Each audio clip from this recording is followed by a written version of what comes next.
ఈ రోజు మనం అమ్మవారికి ఎంతో ఇష్టమైన నువ్వుల అన్నాన్ని ప్రిపేర్ చేసుకుందామండి. దీనికోసం నేను ఒక కప్పు రైస్ ని చక్కగా ఉడకబెట్టేసుకొని కొంచెం ఆయిల్ వేసుకొని ఉడకబెట్టుకున్నాను. ఇగోండి ఇక్కడ పొడి పొడిగా వచ్చినట్టు చేసి ఉంచుకున్నాను. ఇప్పుడు నువ్వుల అన్నం కోసం ఫస్ట్ మనం నువ్వుల పొడిని ప్రిపేర్ చేసుకుందాం. దానికోసం ఒక కళాయి పెట్టుకుంటున్నాను. ఈ కళాయి పెట్టుకొని స్టవ్ ఆన్ చేసుకొని దీనిలోని డ్రై రోస్ట్ చేసుకోవాలండి. కొన్ని సామాన్లు ఇవ్వండి: నువ్వులు, పచ్చిశనగపప్పు, పలుకులు, ఎండుమిర్చి, మినపప్పు, కరివేపాకు, ఇంకా జీలకర్ర. ఇవన్నిటిని డ్రై రోస్ట్ చేసుకొని చక్కగాను నువ్వుల పొడి రెడీ చేసుకోవాలి నువ్వుల అన్నం కోసం. కళాయి కొంచెం వేడెక్కిందండి. ఇప్పుడు ఫస్ట్ మనం అన్నిటికన్నా ముందు పలుకులు వేసుకుందాం. పలుకులు వేగడానికి కొంచెం టైం పడుతుంది కదా, సో ఫస్ట్ ఈ పలుకుల్ని బాగా ఫ్రై చేసుకుంటున్నాను.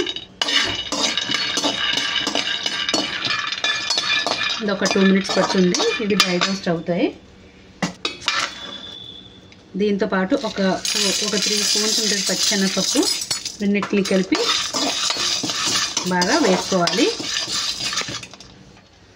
ఇప్పుడు 4 minutes అయిందండి. మన పప్పు ఇంకా మన పలుకులు బాగా ఫ్రై అయిపోయి డ్రై రోస్ట్ అయిపోయి.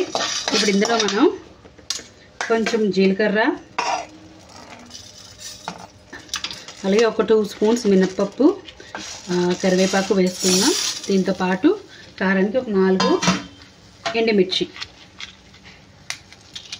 వేసుకొని ఇవన్నీ డ్రై రోస్ట్ చేసుకోవాలండి బాగాను. మీరు కావాలంటే పూజ రోజు కంగారు పడకుండా ఈ పౌడర్ని ప్రిపేర్ చేసి ఉంచుకోవచ్చు.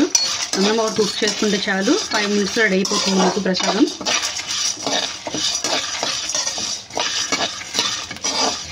ఒక 3 minutes ఇది బాగా కుక్ చేసుకోవాలండి. ఒక 1/4 కప్ నువ్వులు, మీరు కావాలంటే ఒక 5 స్పూన్స్ నువ్వులు అనుకోవచ్చు. 5 to 6 స్పూన్స్ నువ్వులు. ఇది మామూలుగా కూడా ఈ పువ్వు చేసుకొని అన్నంలో చిన్న నెయ్యి వేసుకొని కానీ నువ్వుల నూనె కానీ వేసుకుని తింటే చాలా మంచిదండి ఒంటికి, ఎస్పెషల్లీ మన ఆడవాళ్ళకి. ఇది ఒక 2 నిమిషాలు బాగా చిటపటలాడేంత వరకు ఉంచి తర్వాత ఈ మిక్స్చర్ని బాగా మంచి ఫైన్ పౌడర్ కింద రెడీ చేసుకోవాలి. స్టవ్ ఆఫ్ చేసుకున్నాం కదండి. ఇప్పుడు ఒక ప్లేట్లో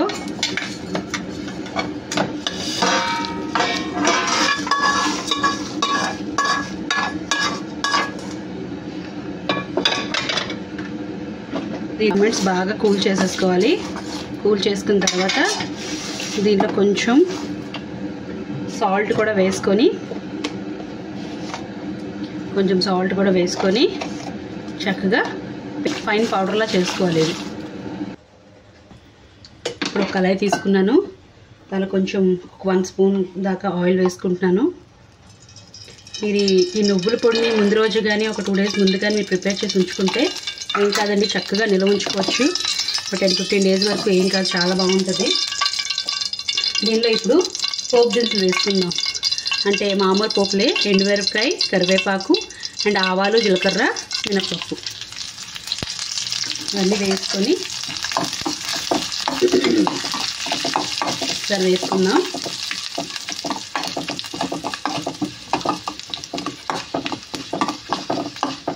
బాగా వేగింది కదా. ఇప్పుడు ఇందాక ఆల్రెడీ మనం ఉడకబెట్టుకొని చల్లార్చుకున్నాం కదండి రైస్ని యాడ్ చేసుకుందాం.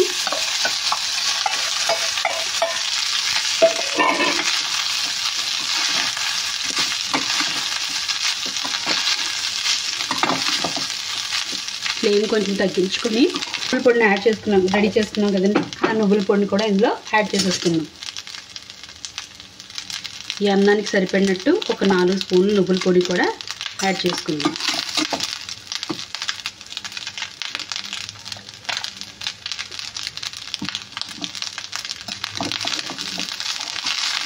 మొత్తం ఈ పొడి ఈ అన్నం మొత్తానికి బాగా కోట్ అయ్యేంత వరకు పొయ్యిని సిమ్లో పెట్టుకొని బాగా కలుపుకోవాలండి.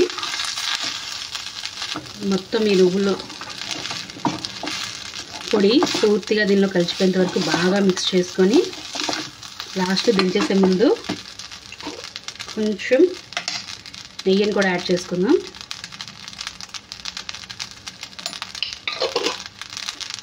అంతేనండి, అమ్మవారికి ఎంతో ఇష్టమైన నువ్వుల అన్నం రెడీ అయిపోయింది.